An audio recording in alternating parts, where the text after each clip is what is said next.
Zdaj večkrat se reče in vsi ponosno rečemo, športniki so odlični ambasadori, se pravi države Slovenije v svetu. Kaj pomeni to recimo za Slovenijo?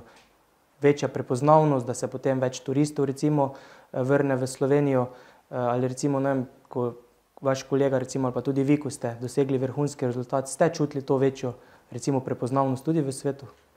Mislim, čisto iskreno, kaj to direktno pomeni za Slovenijo, bi mogli vprašati kakšen statistični urad, če se kaj spreminja, če smo mi uspešni.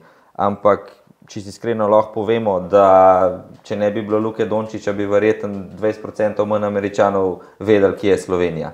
Tako da ne, da smo eni najboljših. Jaz mislim, da smo športniki najboljši promotori države. Sploh ene majhne Slovenije, ki v svetu po sami površini pomeni eno majhno pikico, po športnih uspehih smo pa velikani. In šport je vedno bil in vedno bo odličen promotor.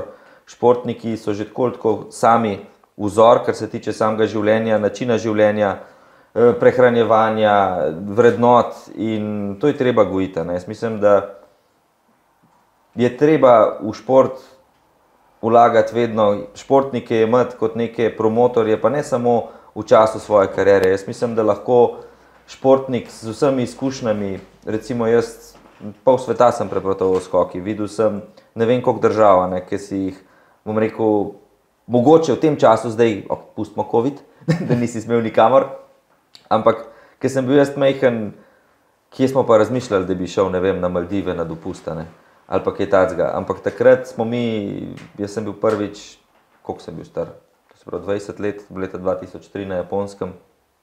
To so bile, bom rekel, ogromno širino ti da športa, ogromno ljudi spoznaš, ogromno kultur vidiš, ogromno različnih načinov življenja, navad.